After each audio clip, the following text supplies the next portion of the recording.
Late morning light spills across the hallway as a brass master key slides into Lena Ward's deadbolt. The door yields an inch, chain lifted. A badge flashes in the foyer. Chief Daniel Hale stands inside, steady, one palm open. Lena is a step behind with her phone up, the doorbell cam glowing. Karen Whitlow freezes, short white hair tucked behind one ear, clipboard jammed to her ribs. She is 55 and fluent in forms and stamps. The chief speaks low and precise. This is a private residence. He tips the lock toward the light. Around the keyway, fresh filing scars glitter like tiny cuts. Someone practiced here yesterday. Not maintenance. Practice. Karen lifts her chin, clings to the clipboard. She mutters about an inspection, a leak that could affect the stack. The chief lets silence weigh the half-truths. City work orders show no inspection on this unit. The doorbell cam sees her and timestamps her. Last week, Lena reported exposed wiring at the play area after her daughter's sleeve sparked against a rail. The report vanished. Fines appeared instead, stacked like bricks. Late fee, grass height, mailbox paint, paper becoming a wall. Karen's phone buzzes. The screen shows a block number and two words that feel like a shove. Go now. She clenches the key ring until metal squeals. The chief watches the flicker cross her face. Anonymous instructions, always after hours when neighbors are away, just inside the line until it breaks. He points to the cylinder. The filing dust is new. Whoever filed the test key came back this morning to finish the turn. Down the corridor, an elevator dings. A neighbor slows. The live feed climbs into the neighborhood chat. Karen draws breath for a threat. The chief lifts a small evidence ruler, measures the scoring on the lock, and opens a tiny bag for the shavings. He does not raise his voice. Officers are already on the stairs. Lena's chest loosens and tightens at once. Relief tastes like metal. Karen steps back, then forward, trying to own the space by moving inside it. The key ring flashes, 40 small teeth catching light. She says the association can enter for compliance. The chief replies with policy numbers, firm and exact. Compliance ends at a locked door without consent and without cause. The corridor brightens. A radio hisses below. Karen's phone buzzes again. The same instruction. Chief Hale opens his palm. The text came through a board server, not a random burner. He lets the fact hang between walls and witness. He turns the lock 1 degree and shows filings like fresh sawdust. Footsteps reach the landing. A uniform appears at the far end. On Lena's screen, support pings stack. The hallway goes still around that digital noise. The clipboard lowers. The chief's phone lights with a mirrored notification from the same block number. The route trace is complete. The origin bounces once, then resolves to an office 3 blocks away with a plaque that says improvement while it sells control. Someone on your board sent you. Tonight, we will name them. Sirens skim the edge of the morning. The master key rests in the lock, teeth sunk but not turning. Every eye settles on that piece of metal, a promise that it will not move any further without stealing something that does not belong to them. The stairwell explodes with footsteps and bright vests before the hallway can exhale. Evan rushes ahead of 2 neighborhood security volunteers, mouth set like he is swallowing fear. One volunteer barrels straight toward the chief, chest first, a clumsy push that hits badge and bone. The chief turns his shoulder, and the move becomes a hinge. A wrist is captured, bent, cuff clicks, second cuff bites. The sound is clean as a meter marking time. The doorbell lens catches everything. The hallway smells like hot dust and floor wax. Karen reaches the landing just as the volunteer stumbles to the wall. She is 55, short white hair clipped neat, jaw rigid, clipboard wedged to her ribs like a shield. She announces authority the way people hold umbrellas against weather. The chief points to the key still resting in Lena's lock, teeth seated but not turning. He notes the unlawful entry, the shove, the live stream. He does not raise his voice. Control has its own gravity. Evan squares up out of reflex, then falters when he sees his reflection in the door's glass. He mumbles that they got a call about a compliance emergency. The word emergency breaks apart in his mouth. Lena holds up the stack of citations from her kitchen table, pages fanned so the dates show a perfect staircase, the wiring report day, then fine after fine, then the warning that failure to comply may result in further action. She says further arrived at her door with a key. The second volunteer shifts weight, glances toward the stairs, then freezes as another officer steps into view. Karen falls into a practiced line about policy and common area access. The chief answers with code, with paragraphs, with a clause that draws a line where paper stops and privacy begins. He taps the cylinder again. Fresh filings do not care about memos. A neighbor with a stroller stops at the corner. The baby sleeps while the phone in the parent hand shows the feed, comments blooming like dandelions. Someone in 2B says they're coming up. Someone else asks if they should call the news. The hallway becomes a small street with a sky made of screens. The chief's eyes flick once toward Evan, like a door opening without sound. He asks how many keys are on that ring, how many blanks were cut, who voted to authorize. Evan swallows, cheeks flushing as if heat rose from the floor. He says he was told the unit was flagged, that fees had stacked too high, that compliance would move the process faster, that was just a wellness check on the address. The word wellness sits on the tile like spilled water. For a moment, the chief is somewhere else, a winter apartment 3 years back where a fake check ended in a mother on a kitchen floor and a building that learned how blame can dress as help. He breathes once, the memory folding away like a knife into its handle. He radios for an internal affairs liaison to observe, clear eyes on the chain of decisions. He asks a crime scene technician to lift the filings and swab the keyway. Real consequences begin in small, unglamorous motions. Karen insists they can resolve this administratively. The clipboard trembles. A small curl of paper peels away from a notice corner and falls, twisting in the light. Lena looks at her daughter's backpack by the door and decides she will not let an office rewrite what a family is. She tells the chief she wants a record of everything that touched this lock. He nods and says that record is already being written by 100 hands holding phones.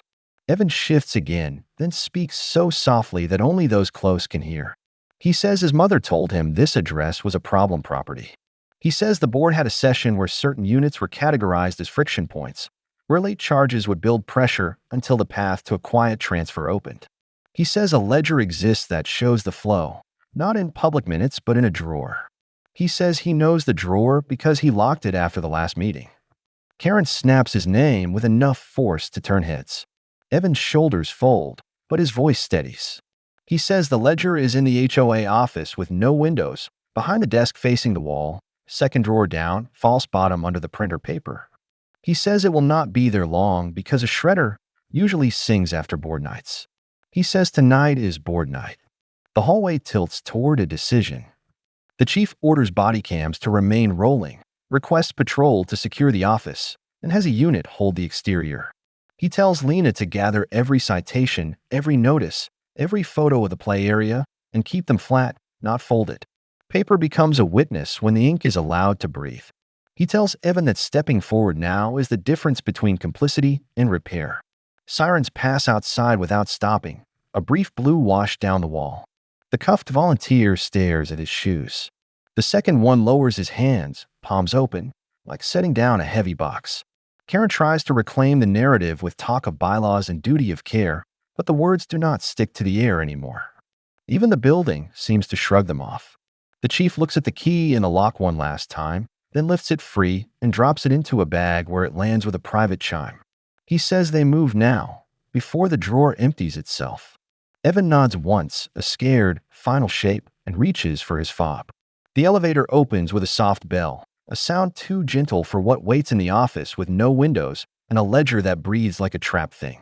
The HOA office smells like toner and stale air, a room that forgot what sunlight feels like. Evan's fob chirps and the door snicks, a little sound that sounds larger than it is. Inside, blinds are shut hard. A vending machine hums in the corner like a tired animal. The carpet bears the exact rectangle of a desk that was once heavier. On the right, a laminate counter stacked with newsletters and a donation jar full of quarters. Straight ahead, a desk faces the wall as if it prefers secrets. Body cams blink. A patrol officer holds the hall. The chief gestures once, and the room becomes a grid. Lena moves to the file cabinet, palms flat to steady her breath. Evan hesitates at the desk, then slides the top drawer open. Pens and sticky notes. He pulls the second, pauses, feels along the rear edge until his thumb finds the lip that isn't a lip. He presses. The base gives a sigh and lifts. There it is. A black ledger thick with glue and pressure. Elastic loop stretched tired across a corner. Under it, a sandwich bag tag with a blue strip. Inside, a handful of key blanks with tiny code stamps. The ledger is heavier than it should be. A book that has eaten too many names. Evan steps back. The chief eases it free and sets it on the desk like a fragile thing that still has teeth. The vending machine light shivers on the gloss. Lena hovers, hand hovering more. She thinks of the play area rail that snapped spark into her daughter's sleeve. She thinks of that report vanishing like breath on glass. She thinks of the fines that arrived with the same certainty as weather. She wants to rip the book open. The chief nods once. A crime tech photographs the cover, the elastic, a corner worn to paper bone. Then the elastic rolls and the first page lifts. Columns in a tidy hand. Addresses in one language, descriptions in another. Phrases that mean nothing until they mean everything. Compliance sweep. Friction. Accelerate. Quiet transfer. Off-MLS note to partner. The columns march. Small dollar amounts stack like gravel until a large subtotal leaps like a curb. In the margin, a check mark and a date. On another page, a header that is supposed to sound bland. Community Improvement Fund. Under it, a line item that should not exist. Locksmith Services, Vote Night Batch. The chief turns pages with gloved fingers. The names trail into companies with smiling logos that do not belong in a ledger with these verbs. There are signatures that are not signatures, initials that pretend to be air. He marks photographs of each page while the tech mirrors. Evan points once, then drops his hand, ashamed of knowing where to point. He says he logged the drawer after last meeting, a reflex he learned from doing wrong too often. Footsteps outside. Voices sharpen. Karen's voice cuts through drywall with a pitch of practiced certainty. She is 55, short white hair set like stone, clipboard clutched as if a shield can turn into a sword if held correctly. She sees the open drawer, the ledger, the body cams, and pronounces the word burglary like a gavel. The patrol officer explains the hold and the reason. She argues authority and compliance access. The chief motions to a tablet where a judge's signature will land after a few more keystrokes. Warrant in progress. Chain of custody continuous. Any interference now becomes an obstruction that lands with heavier letters. Karen steadies, breathes, and returns to memorized lines about duty of care. The vending machine hums louder as if bored by policy. The chief shows her a page. A line item for key blanks with a note about batch coordination and calendar alignment. Another line, compliance enforcement with overtime assistance. Initials MD. Karen's eyes skim and do not settle. She tells him he is misinterpreting. He does not reply. He points to a specific page where Lena's address sits beside a timeline of fines and a projected date stamped in red. The words are calm on the paper, calm in the way of something that plans to take and never raise its voice. Quiet title transfer, 0900. The room changes temperature. Evan stares so hard at the page he might fall into it. Lena's hand curls until a knuckle clicks. On her phone, the neighborhood chat surges and then pauses, like a crowd taking the same breath. The tech reads the date and the hour and the reference code for a firm that handles these cleanly enough that no one looks closely. The chief asks Evan, who knows the alarm codes, who can silence cameras, who has the mailing keys that match the lock code bleeding gold dust in a plastic bag. Evan answers with names he was raised to respect and no longer can. Karen tries to close the drawer. The chief uses one finger to hold it open. He asks where the minutes are that mention any of this. She says closed session notes are confidential. He nods as if she has just confirmed the absence of oxygen in a room already pale. He turns another page and finds a column that speaks in smaller words. Move-out assistance. Unit turn fee. Staging consult. The ledger does not use the word neighborhood. It uses the word inventory. Outside, a siren curves and fades. The vending machine rattles and drops a can somewhere inside its metal chest. It sounds like a vote tumbling into a box that was always going to be open when no one was looking. The chief closes the ledger and places it in an evidence bag, the plastic sighing around its weight. He seals the key blanks separately. He tells the patrol to hold the door and keep the hall clear. He tells the tech to mirror the drive they just imaged from the office computer, Because sometimes paper lies less than pixels and sometimes pixels sing the same song. Karen lifts her clipboard and announces a board council call. The chief does not stop her. He turns to Lena and says what is on the calendar is not fate. It is a plan. Plans are only as strong as the light they avoid. He looks at Evan, asks if the building has a back stair that skips the main hall. Evan nods, points, and names the stair that cleaners use. The tablet buzzes. The judge's signature arrives like a curtain pulling back. The warrant is live. The door to the hall opens and the IA liaison steps in, neutralized, taking in the room as if measuring weather. The chief passes the ledger across and turns to Karen one last time. He asks if she understands what 0900 means when it sits beside a family name. She says it means a schedule. He says it now means a deadline that belongs to them instead. Lena's phone vibrates with a calendar alert she did not set. The subject line uses words that make furniture small. 9 a.m. sits there, red and fixed. The office hums like a hive about to swarm. Somewhere below, a cart rolls over a threshold. The vending light flickers once and steadies. The chief says they're not losing a minute. They step into the back stair, and the room with no windows holds its breath around the number that waits at the next turn of the day. Dawn spreads across the street in slow gold, pulling neighbors from porches and doorways.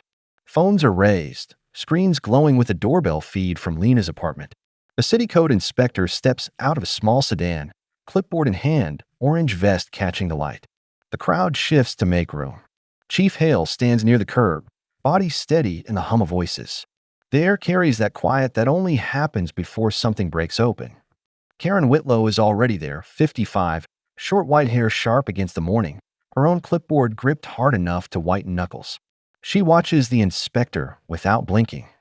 Marcos Duran lingers behind her, sunglasses hiding his eyes, hands in the pockets of a jacket too clean for this early hour. The inspector speaks in even tones, pulling a copy of the wiring report Lena filed. The page is sun-creased but clear. The play area rail, exposed wires, hazard noted in red. He says the report was submitted months ago and never logged for repair. He says the city has no record of the HOA requesting clearance. The crowd reacts in murmurs, voices overlapping, questions riding each other's edges. Someone asks why the report disappeared. Another asks who signed off on the area being safe. The inspector turns the page to a certification form with a signature that doesn't match any licensed contractor on file. A name half legible, like it was written fast, or by someone afraid of being read. Lena's daughter Maya tugs at her mother's sleeve, looking at the playground down the street, the yellow caution tape flapping against the fence. Lena keeps her eyes on Karen, who is shifting from one foot to the other. Karen says the HOA acted within its rights, that repairs were pending funding approval. Marcos nods like that's the end of the sentence, but the inspector says funding wasn't the issue, the request was never filed. Phones are up higher now. The feed is being shared beyond this street. Someone in the back says the news van is 5 minutes out. The air feels different, charged with a current that isn't weather. A retired locksmith from 2 blocks over steps forward. He's holding a printout from his shop's key duplication log. It shows a date, a time, and a batch order for locks tied to the HOA's address. The order coincides with the night of the last board vote. He says he never asks questions, but this time the quantity was unusual, more master cuts than he's seen for one property. Karen starts to speak, but is drowned in the rising swell of voices. The locksmith points toward the apartment building. He says those keys weren't for maintenance. Marcos steps forward, trying to redirect the crowd, saying this is all being taken out of context. His voice is calm, but his shoulders are tight, the kind of tension that comes from knowing a tide is turning. The chief doesn't raise his voice, but the space around him quiets. He explains that the ledger found in the HOA office confirms orders for those keys, labeled under compliance sweep. He says the same ledger lists specific units for targeted enforcement, including Lena's, with projected repossession dates. The murmurs turn into a hard, low sound from the crowd, a sound like metal on stone. In the middle of this, Lena takes a step forward. She looks not at the chief, not at Karen, but at her neighbors. Her voice is steady. She says this isn't just her fight, it's theirs because if one lock can be turned without permission, every door is at risk. She asks them to stand with her to make sure this doesn't vanish into closed sessions and sealed minutes.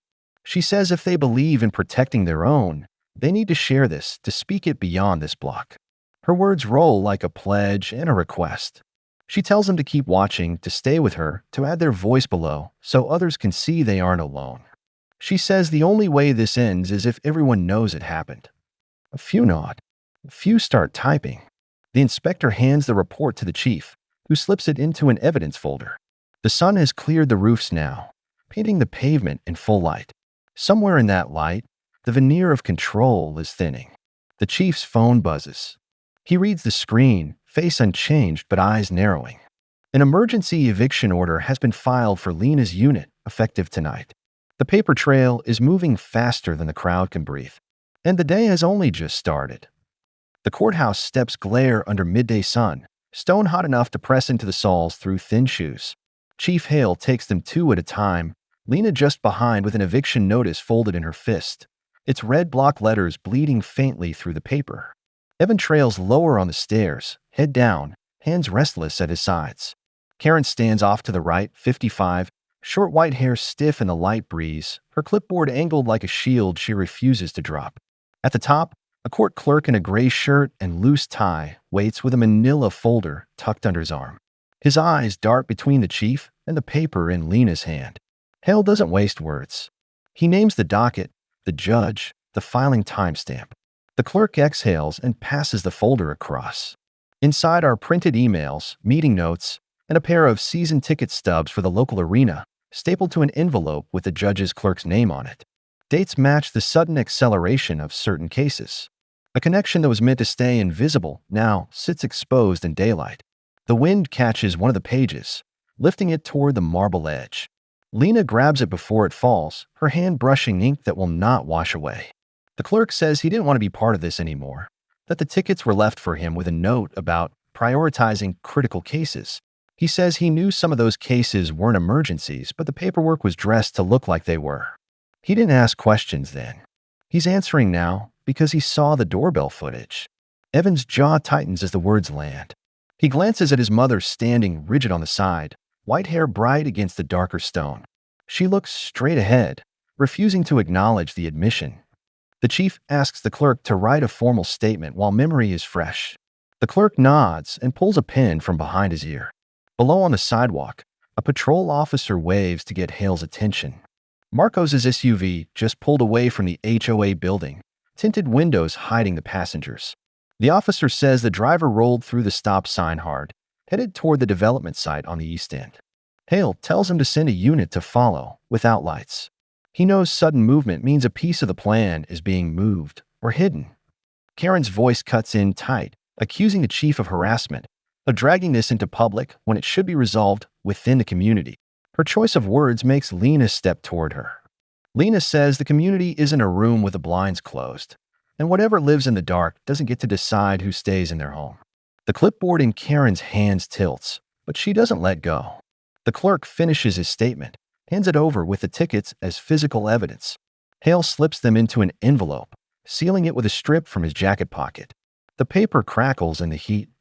Lena looks at the strip of red block letters on her eviction notice, and then back to the folder now in Hale's hands. She feels the balance shift, not enough to stop what's coming yet, but enough to stand a little straighter. A message comes through on the chief's phone.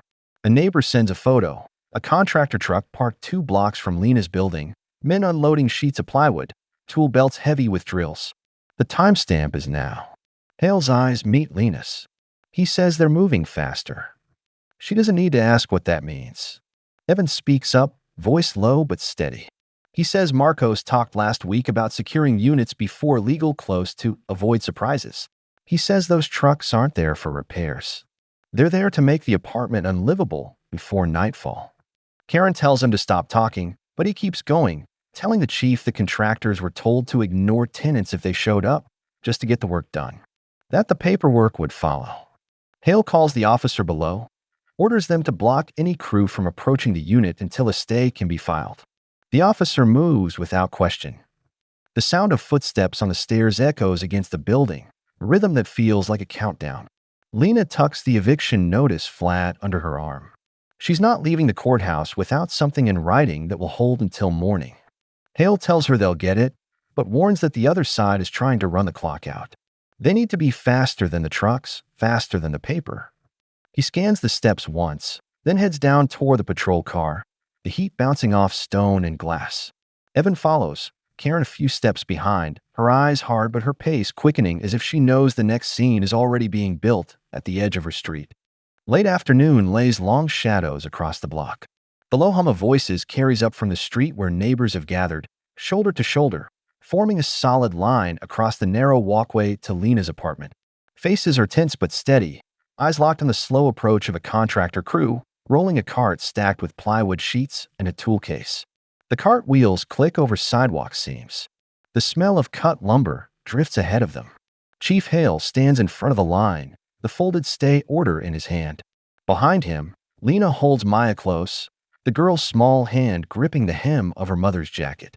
Evan is off to one side, scanning the edges of the crowd as if expecting movement from another direction.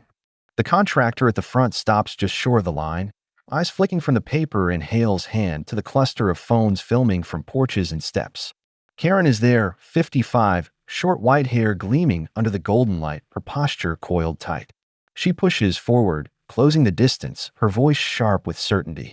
She reaches for the paper in Hale's hand and tears at it before he can pull back, the fibers splitting with an audible rip. Gasps roll through the crowd. A neighbor catches the moment on a live stream, the sound of the tear looping in the feed. Hale doesn't step back. He holds the remaining piece of the stay order high enough for cameras to see. He says the original is filed with a court, that destroying paper here doesn't erase it there. Karen's eyes flash, but the crowd's weight is behind the chief now, and that weight is louder than her voice. A contractor grips his drill tighter, glancing at the crew behind him. The bit spins once in idle, its high whine slicing through the air.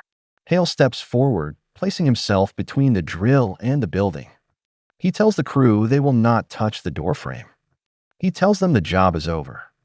One of them mutters about work orders and penalties. Hale replies that any attempt to proceed will end in arrest. From behind the crowd, Evan's voice cuts in, loud enough to freeze movement. He shouts that the board forged a safety inspection after a child was shocked at the play area last spring. The words hang in the air, heavier than the golden light. The crowd turns toward him, the silence instant and complete. Evan repeats it slower, his eyes locked on Karen. He says he saw the form being filled out in his mother's kitchen, the pen moving across a line meant for a licensed inspector. Karen's hands tremble. The key ring at her hip slips free, clattering to the pavement. The sound is metallic, sharp, final. A neighbor steps forward and nudges the ring toward the chief, who bends and lifts it without looking away from Karen. The sunlight catches each tooth of the keys before they vanish into an evidence bag. The contractors stand still now, drill arms lowered. The crowd shifts, closing ranks even tighter across the walkway. Maya leans her head into her mother's side, watching without fear. Hale nods once to Evan, who steps toward the line, palms open, asking if there's a way to help fix what he helped damage. The chief doesn't answer yet. The weight of the moment needs the silence. At the far end of the street, an SUV turns the corner, moving slow but deliberate. It's Marcos, window down just enough to be seen, a folder in his lap stamped with a seal too clean, too fresh. The crowd parts only enough to let the view through. Hale recognizes the mark, knows it's a judge's seal, but something in the ink sheen says it isn't real. Marcos raises the folder just slightly, his mouth pulling into a half smile that doesn't reach his eyes. The air tightens. The contractors glance at each other, unsure which way this is about to go. The sun slips lower, the line of neighbors casting a single long shadow across the pavement, stretching toward the SUV. The keys in the evidence bag feel heavier in Hale's pocket. The folder in Marcos's hand might be the last move or just another opening. Either way, the line holds, waiting for the next turn. The SUV idles at the edge of the line, engine low and steady, Marcos sitting behind the wheel with the false seal folder resting on his lap. The gold embossed stamp catches the last edge of daylight, its shine almost convincing until Hale steps forward and tilts his head just enough to catch the way the ink reflects. Real seals don't gleam like that. The chief signals to an officer on the curb. The officer's hand rests on the door handle ready. Marcos lowers the window further, his voice smooth, saying the document overrides any stay order. Hale takes the folder without a word. He turns it over, reading each line. The judge's name is spelled right, but the font on the header is wrong, the spacing off by a breath. He holds the paper up for the cameras behind him, points to the seal, and says it's counterfeit. The word lands like a dropped stone. Marcos's face stills, the easy mask cracking at the edges. From the side, Evan speaks, telling the chief there's more. He says Marcos called him 2 nights ago to ask for copies of gate codes and camera schedules. Evan refused, but someone else didn't. Hale nods once, then gestures to the patrol car. Marcos is pulled from the SUV, wrists cuffed, the folder bagged. The street watches in silence until the cruiser door shuts. Karen stands a few feet away, eyes on the ground, her short white hair stirring in the evening wind. When the chief turns toward her, she doesn't run. The evidence bag holding the master keys comes out of his jacket. He holds it up where everyone can see, the metal teeth still catching the light. He tells her these are now property of the state, and that possession of them without authority will be added to the charges already building. Her eyes flick to Evan, then to Lena, and for a moment, the fight is gone from her posture. Officers step in and guide her toward a second cruiser. The clipboard never leaves her grip until she's inside. Lena stands in the open space left behind. The stay order is intact at the courthouse. The contractors have loaded their tools back into the truck, and the walkway to her door is clear. She kneels beside Maya in front of the play area, where the scorch mark still cuts across the concrete. Maya's hands are white with chalk dust as she draws a bright yellow sun over the dark line, the circle imperfect but full. Neighbors begin repainting the low fence, fresh boards soaking up the color, rollers moving in slow arcs. Hale crouches beside the chalk sun, the evidence bag in one hand. One by one, he drops the keys into it, each landing with a metallic clink. The sound is clean, final. The last key falls, the bag sealed, the weight of it shifting from the street to the system. He tells Lena the ledger, the forge inspection, the false seal, all of it will be in front of a grand jury within weeks. She nods, the relief visible but tempered, knowing the fight isn't over until it's written in law. The light has softened now, houses casting long, cool shadows. Across the street, porch lights begin to flick on, one after another, until the block glows in a staggered rhythm. Neighbors gather in small knots, talking low, some still filming, others just watching as the cruisers pull away. Evan stands at the edge alone, not moving until Lena looks at him. He doesn't step closer, but he nods once, and she nods back. Hale looks down the street and tells the crowd this isn't just their story, it's a pattern. He says if it can happen here, it can happen anywhere, and that the only way to stop it is for people to know. He tells them to keep the footage, to share it, to speak it. He says every view, every voice, adds weight to the truth and makes it harder to bury. He doesn't say like or subscribe as a slogan. He says it as a strategy, as a way to keep another door from being turned by the wrong key. As the evening air cools, Lena stands with Maya, looking at the chalk sun and the painted fence. The sound of rollers, the faint hum of conversation, and the steady beat of footsteps on the sidewalk feel like something the street hasn't heard in a long time. The master keys are gone from the block, locked away. The porch lights blink once, twice, like the street is breathing together, like a promise that when the next shadow comes, it won't find the door unguarded.